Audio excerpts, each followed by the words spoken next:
for me, what is the purpose of this life? Besides, the happiness, obviously, is to leave this world better than we found it.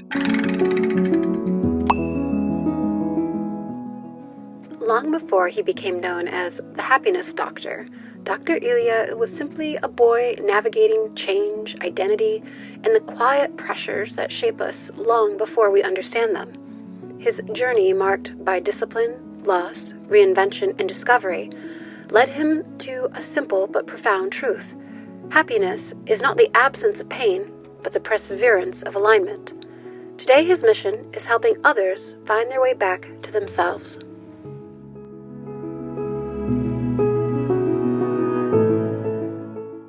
Thank you so much, Dr. Elia, for joining me here on AwareNow to share this space and share your story. Thank you so much.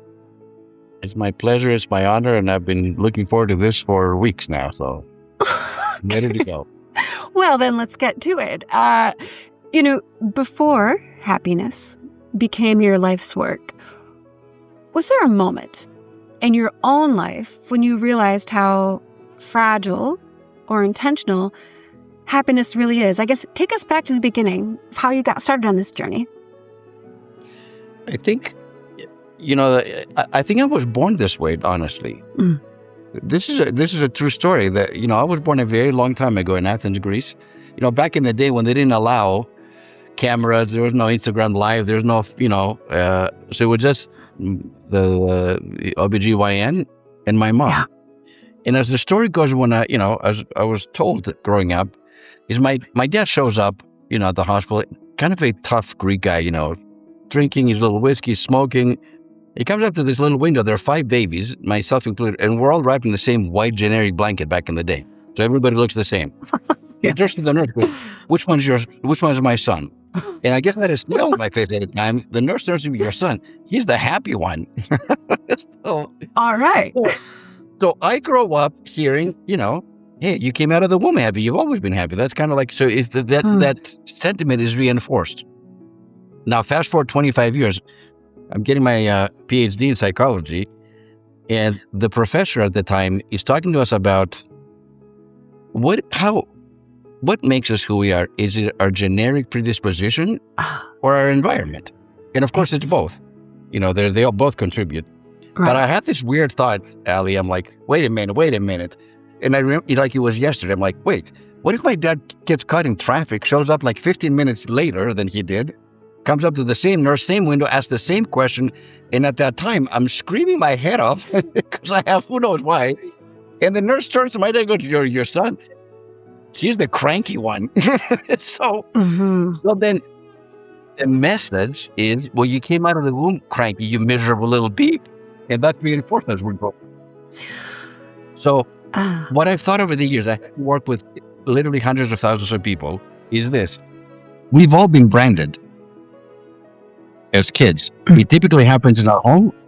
The school environment may have an impact, So there are some brands that are beautiful and positive, like the happy one. You can't get any better than that. But there are other ones. The princess, the smart one, the intelligent one, the jock, the athletic one, the kind one, the artistic one. There are all kinds of brands like that. Of course, there's a dark side to branding, personal branding. And unfortunately, both as a clinical psychologist in private practice, having worked with a lot of people, primarily women, I have to say, like 70%. And it just in my coaching for the last, 35 years, some brands are terrible. And by the way, they're usually somebody else's projection. They're not even real, but that's what we hear as little kids, and we internalize that. But the most common ones, and you might say, who would ever say that? Believe me, are the following. There are 3. The stupid one, the fat one, or the ugly one. Now, these are horrific brands, but if you grow up with that and you view yourself through those lenses. Yeah. So anyway, I write the book, 7 Paths to Lasting Happiness. I start talking to audiences, and I'm in North Carolina at a women's conference, 500 women and me. And I'm sharing this story about the importance of your personal brand. And obviously, if you have a positive personal brand, count your blessings, lean into it, grow it even more. However, if you don't have a positive brand, Perhaps this is the time as an adult to choose for yourself what your brand will be. So I'm giving it, and it's a call to action to the audience, right? As I'm speaking, there's an old lady, gray hair, who starts waving her arms, like it throws me off my, I'm just in my thoughts. I don't have to, and it's so obvious. I cannot ignore her because she clearly wants the attention. And the audience, they're looking at me, I'm looking at her. So at some point I have to stop my talk. I'm like, yes, ma'am. She goes, I'm 70 plus. I forget how old are you now. And she goes, after listening to you, I want to change my brand. And her brand, she shared this in front of, I don't know if I would have the courage to say what she said. First of all, she says, I have been called fat, ugly, stupid, and a couple of F-bombs on top of that. And she's like, after 7 decades, I want to change my brand after listening to you. And I'm like, and when she shared those things, you could hear a pin drop. Because all of a sudden it became very serious and heavy. I mean, people were shocked. I was shocked. And her name was Leah, by the way. That's important. So I'm like, well, ma'am, the audience is looking at me. I'm like, I don't know what to do. I'm like, so ma'am, what would you like your new brand to be? And she goes, in all seriousness, goes, well, from now on, I want to be known as Princess Leia. Kind of like Star Wars. So I look at her and I don't know, instinctively I go, yes, Your Majesty. And I just bow down to her like this. And everybody cracked up. They started laughing. And a very heavy and difficult moment became a lighthearted moment, and so on. Why do I share this story with you? Because Princess Leia, I've shared this story globally 5 times around the globe, over and over and over again. Because to me, if somebody in their 70s, after 7 decades of being called, not necessarily from outsiders anymore, but in her own mind, because she's internalized that, makes a choice to change her brand, then I think anybody can do it. Yeah. For your audience, and for your audience, the call to action is, if you love your brand, good for you. You're blessed. Count your blessing. But if you don't, today's the day. Don't spend one more day living down to somebody else's brand of you, which wasn't even you. Yeah. That's really true. If I say to somebody else, you're ugly, fat, or stupid, or what, that's a reflection of my internal world. If I say to somebody, you're so beautiful, you glow, you're happy, you're like, that's also a reflection of who I am on the inside. So if I'm projecting that positivity to somebody, great. But if I project that negativity, don't own it. It's not yours. Yeah. No, it's such an important lesson, for sure. So the happiness brand starts from day one. Since the womb. Oh, my goodness. Sorry. I was going to say one more thing. Fast forward to answer the question, for, in more seriously now, is my mom, who was my angel. I was a mama's boy. She was the best woman, the best human I knew. My mom wasn't just loved by men and women. She was beloved because she was pure unconditional love for everyone. And that's how I grew up. Unfortunately, she got cancer. I was 10 years old when she got cancer. It was just devastating. That's one of the main reasons why I moved to the United States from Greece, to try to keep her alive a few years longer. And it helped. But eventually, she had breast cancer, uterine cancer, inevitably, she beat both of them, for 12 years. And inevitably, she got bone cancer, and that took her out. On her deathbed, and I had just graduated from UCLA, so I was like, she didn't make it to my graduation, but I went to the hospital wearing the cap and gown and, kind of saw her. And she looked at me and said, this is what I've lived for, basically. I know you're going to be okay. She said that both to me and my brother. And she went downhill after that fairly quickly. On her deathbed, the last words my mom ever said to me, ever, what she said, this was in Greek, of course, I'm going to translate it. Don't worry about me, honey. I'm going to be just fine. I just want you to be happy, end quote. And then she went into a coma, and 2 days later, she passed away. So for me, and of course, the first year, because I was so close to my mom, she was like my best, she was my world. She was my dad's world, too. My dad started drinking even more after my mom died in his grief. My older brother kind of left the scene because he was dealing with his own grief in his own way. So I went from having this incredible family to somebody opening up the door and throwing a freaking grenade in it. And everything got smashed to smithereens. So I was totally lost. And I remember the first year after she died, I literally didn't want to get out of bed every day.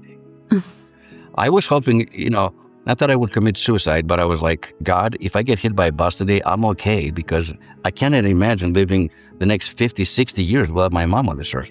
I was like, I don't want to be here, basically. That didn't happen, of course. Somehow I made it through the first year, which is really hard with anniversaries, birthdays, all kinds of things. It's really hard. The first year after you lose somebody grief-wise is the worst. It gets better after the first year, but the first year is like... But somehow, on the 1-year anniversary, I remember that I woke up, and of course I remember, like, wow, it's been a whole year since my mom hasn't been here. But then her words came to my mind, which were, again, don't worry about me, I'm going to be just fine. I just want us to be happy. And I made a conscious decision. I remember that because I had forgotten what she had said, basically. I'm like, the best way to honor my mom is for me to find my own happiness. Yeah. And I have for 40 years. It's been 40 years since my mom passed away. And that has been front and center. That has guided everything that I do, because I do think that happiness is the most important thing in our lives. That is such an incredible story. Thank you so much for sharing that so deeply. Let's talk more about you. And you already had mentioned that you immigrated to the United States as a child, grew up between cultures. How did those early experiences shape your resilience and your understanding of what it means to belong? I didn't realize at that time. It was only like 3 or 4 years ago that my older brother said to me, when we came to America, that was really traumatic. I had buried that. I don't even remember that. And he says to me, because when I came to the United States, I became shy. I had a weird name, with like new culture. We moved to Santa Monica, California, beautiful place, but we had a great life in Greece. It's not like we're running away from something. We just came here so my mom could live longer, amongst many other reasons. And I became an introvert. So I thought growing up that I've always been an introvert. And my brother knows, what are you talking about? When you were a kid in Greece, you were the life of the party. You were the center of attention. You were like, but the trauma, I went internal, I guess. And it was not an easy transition. I was very fortunate because I was a really good athlete, because middle school is tough. I don't care what culture you're in, middle school is tough. Kids are mean, there's bullying, there's all kind of things. I was a really good swimmer. I was a national champion in Greece. So when I got to my school in Santa Monica, so back then, middle school was 7th, 8th, and 9th grade. It was a little different. As a 7th grader, I broke the school record, including the 9th grade, as a 7th grader. Wow. So in some ways, because when you're really good in sports, back then, but it's true though, you're looked at differently. Yeah. So I was able to escape the bullying in a lot of ways because I represented the school and I was the best swimmer in the, that and water polo. I mean, I was really good at it. So somehow, but it was still hard for me. We missed Greece. We would cry and we couldn't wait until, summer came. And my Greek team back in the day, used to buy my ticket and my brother so we could go to Greece and help them with the national championship. So that's why we were able to go back and forth. But it wasn't easy by any means, even though it was a beautiful neighborhood and a beautiful part of the United States, right on the ocean. It was like, magical palm trees and ocean. Like I'd never seen that before. Right. But we missed a lot. It was hard. It wasn't easy. But as a result, you do build resilience. It's kind of funny you should mention that. Yeah, it starts young, right? All of this, the branding, the resilience. Yep. And I honestly believe that we're all graduates from the University of Adversity. All of us. Yes. Hear to that. I quite agree. Let's switch gears for a moment to not to you, but to all those others that you have helped, because you have helped so many people transform their lives, from Princess Leia to so many countless others. Can you share a moment when...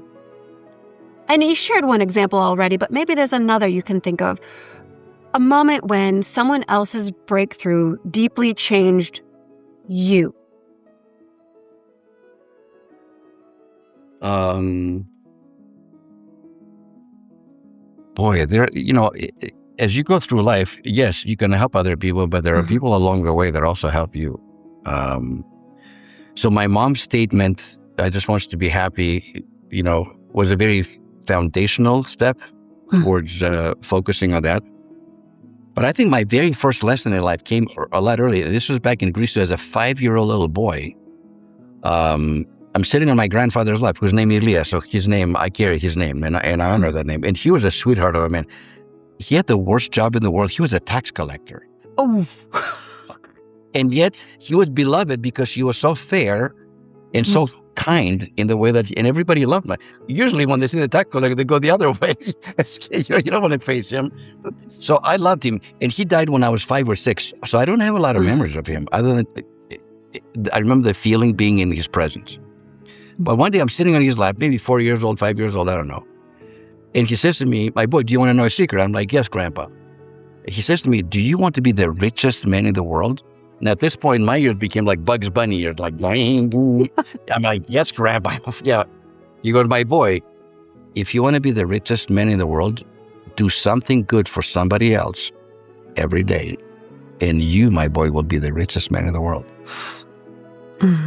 And for some reason, the statement, as you know, your brain's still being developed. You're 4 or 5 years old, but I got do something good for somebody else. I'll be the richest man in the world. Now, obviously, at the time, richest man in the world to me meant Pirates of the Caribbean, like gold and silver, and like as I'm a kid. Like, but as I've gotten older, because kindness has been a part and parcel of my life, I have taken that to like doing a kind thing for somebody else every day is something that I've done every day because it doesn't cost anything. Yeah. Typically, it doesn't require a lot. It's a hug. Yeah. It's a smile. It's a compliment. It's a listening ear, what I call listening with your third ear. Yeah. Not these 2 ears, but your heart. Holding space for somebody.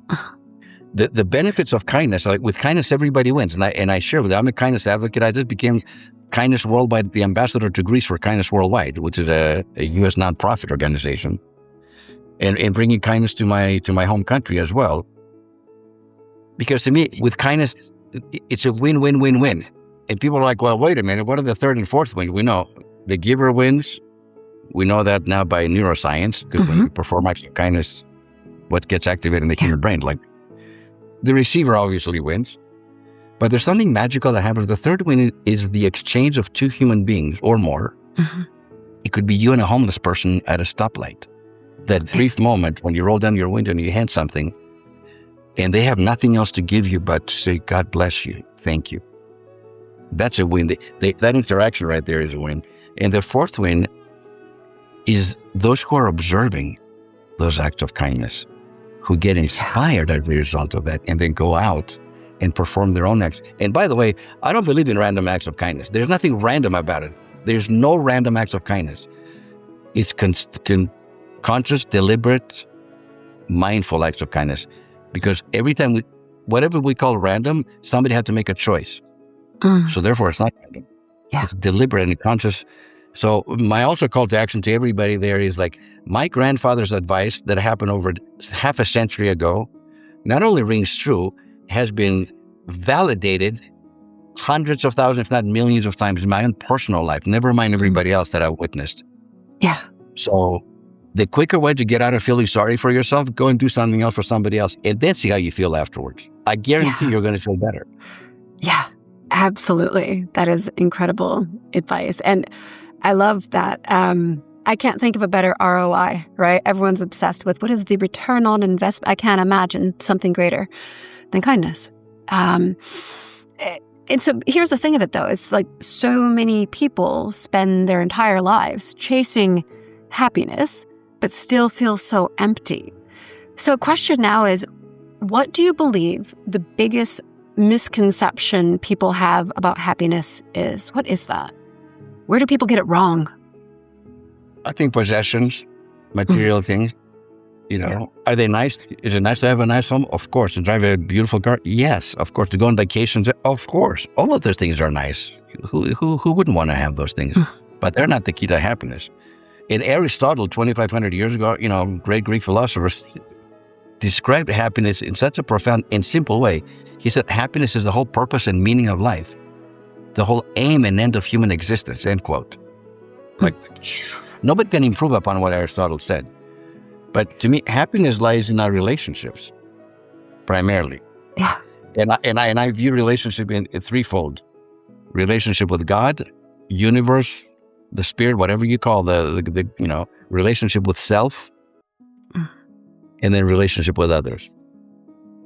And those three at least in my estimation. And I'm not talking about the relationship with God is not a religious thing. It's more like a spiritual thing. Relationship with something bigger than ourselves. Relationship with ourselves, and then relationship with those around us. In essence, like love thy neighbor as thyself. It's pretty simple. Yeah. And yet, most people, they may, have a relationship with God. They may have they don't have a great relationship with themselves. Out of those three, I think the one that's missing in action for them or is problematic is love of self. Yeah, absolutely. Well, and that's the hard thing, right? Because it's so much easier to give someone else grace, but to give yourself grace, that's a whole different conversation, usually. Yeah. Yeah. And self-forgiveness to me is the greatest act of self-compassion. If you talk about love of self-forgiveness, which is also missing in action for the most part, it's one of the 7 paths to happiness. I had somebody at a podcast a couple of months ago say, Dr. Elia, out of the 7 paths, which one is the least, not the most, but the least practiced? Which I thought, that's kind of an interesting question. You're like, well, what should we do? And I said, self-forgiveness, by far is the least practiced. And yet the benefits, self-forgiveness equals freedom, number one. Yeah. And it's not as hard as people think. I think a lot of people don't know how to do it. Yeah. They're afraid to do it. And to me, I take people through a process, and it's one session, by the way. That's it. And we empty the backpack, which most people carry. They wake up in the morning, put a backpack on. Before they even start scrolling, before they brush their teeth, they put on the backpack, which is full of rocks and stones and boulders. Yeah. Representative of our mistakes, human frailties, weaknesses, addictions, whatever the case may be, and that's how they walk through life every day for decades. I've had people who have, when we examine we named the list, there are things on their backpacks that have happened over 50 years ago, meaning that they carry the same crap, in essence, for 5 decades, every day of their lives. Because they hadn't forgiven themselves. Something that happened when they were kids. So what do you do though when you have something that's so heavy that you find to be unforgivable? There's nothing unforgivable. There's nothing unforgivable. And the process, Allie, is very simple. I ask people to write down on a piece of paper, handwrite, not type it, all bullet points, all the things they haven't forgiven themselves for in their life. Could be 5 things, 15 things, or 50 things. I don't really care how many it is. Just write them down. Once they're done, I'm like, okay, now put a number next to each one of those statements from 1 through 10. They're like, what? 1 is, you and I had dinner last night. I was wearing a white shirt and I spilled red wine on my white shirt. It's kind of embarrassing. That's a 1. I'm embarrassed. That's a 1. A 10 is when somebody actually kills somebody. And a lot of people put that's a 10. I'm like, did you actually physically murder another human being? Well, no. Did you rape someone? No. Did you molest them? No. Okay, those are 10s. So whatever you think yours is a 10, it's probably like a 7 or an 8, just to be clear about it. And then we have a session. And the session is the most spiritual session I can possibly tell you. And sometimes it takes an hour, sometimes it takes half a day, or 2 or 3 hours, whatever the case may be. And we start off with a low-hanging fruit. We start with the 1s, 2s, and 3s, right? Lighten the load, the backpack a little bit at a time. Gain some momentum, gain some practice, and then we move on to the 4s, 5s, and 6s, and then ultimately at the end we go to the ones that are usually the heaviest ones, and that's how we do it. When we're done, we burn the piece of paper, like symbolically going up towards the heavens. And I will tell you one thing that I've done this with hundreds of people. When we get out at the door as they're leaving my house, they whisper in my ear, "Man, I wish I had done that years ago." Every single person, men and women, have said the exact same word. I wish I had done this years ago. And I might add, I feel like 100 pounds or 1,000 pounds has been lifted off of me. So you're looking at someone that has no backpack, nothing in my backpack. And my wife of 35 years says, "Honey, how are you able to go through life and not having your backpack?" First of all, I've done my homework. But second of all, I don't take myself so seriously. Now, you think that's simple, though, but we take ourselves way too seriously.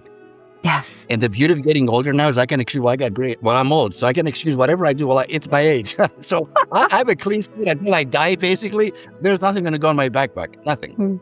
I love therefore, I'm lighter. There's light.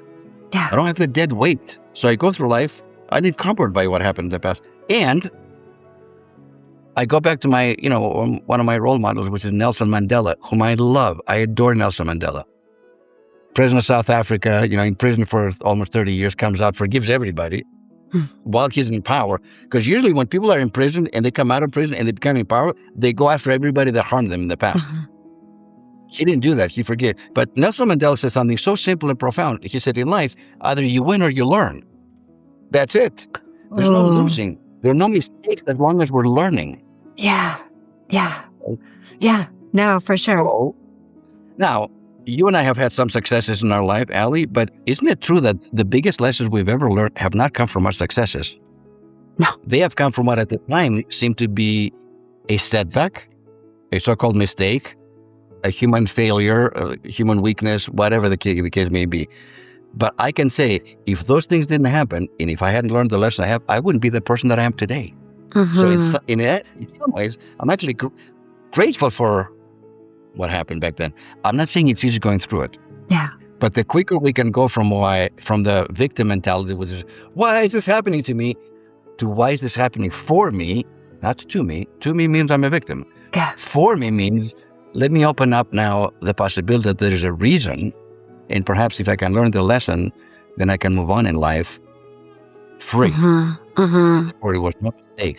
It was meant to happen, and here's why it happened. And that's a game changer because I'm not in victim mode anymore. I'm in curiosity mode. Which is a good mode to be in. Absolutely. Well, let me be... Yes. Yeah. I want to be a little curious because I did have one more question for you today, my friend. Sure. When everything is said and done, what do you hope people remember most about how you made them feel? Not about what you did, not about what you earned, not about how you made them feel. That's an easy one, that they felt loved, completely loved, unconditional love, and accepted. When people come to you as a clinical psychologist, they come to you when lifelong they hit rock bottom, right? Yeah. And to be able, and I think this is a gift from God. I think it's a gift. I've been able to see people's potential long before they could see it in themselves and love them for it and show that to them, what that feels like. Yeah. And then eventually as they heal and they overcome whatever issues they have, addictions and so on. I have so many addicts that used to come to me and they're like, well, my name is Jane and I'm an alcoholic. And I'm like, well, no, you're not. And they're like, you're a wife, you're a mother, you're a sister, you're a daughter, you're a friend, you have your professional career. And yes, alcohol is wreaking havoc in your life. And then we need to fix that. So, and I would say that in the first session. And they're like, Dr. I don't think you understand addictions. And I would be like, Jane, I don't think you understand your full potential. And they're like, what? They're like, they didn't know what to do with me. No, I dropped the mic, exactly. Because I could see that there's so much more. Basically, your alcoholism, your pornography, your sexual addiction, drug addiction, whatever it is, food, whatever it is just a coping mechanism. This is how you cope to deal with your trauma, because you don't know any better. So the focus is always like, oh, look how they're coping. Yeah, okay, I agree. Alcohol, drugs, whatever. Yeah, they're destructive. There's no question about that. But you don't look at the symptom. You got to look at the deep, deep underlying cause. And when you heal that at the heart level, at the soul level, at the core level, interesting enough, not only do they get sober, but they stay sober without even really trying. Yeah. They've learned how to deal with the adversity that we all face, right? In a much healthier and more loving way. Yeah. Well, I can say mission accomplished in terms of how people speak of you and how you made them feel. I feel loved. I feel seen and heard with you, just from you sharing your truth, your story. Thank you. Thank you so much for sharing your story, for helping all of us become a bit more aware now. Way too fast. You and I could talk for hours. I know we could. Days. Allie. Well, for the snapshot of a conversation that it was, a snapshot of you, which we know is a big, large, vast, thank you, truly. so much for showing up exactly how you do. I think it gives other people strength to show up as themselves as well. And you know something? I think one last thing, when people live in alignment with their purpose, they have a pretty happy life. It never feels like work. And for me, the purpose, what is the purpose of this life? Besides, the happiness, obviously, is to leave this world better than we found it. Yeah. Because we all have a sphere of influence. It could be 100 people, 10 people, or 1 million people. It doesn't, whatever that sphere is, what are we doing with that sphere of influence? Are we bringing toxicity into it? Or are we bringing kindness and love and acceptance and forgiveness? Yeah. The choice is ours. Right. It is. It is. Thank you so much. Don't procrastinate your happiness. That's my No, that's right. Get to the happy right now.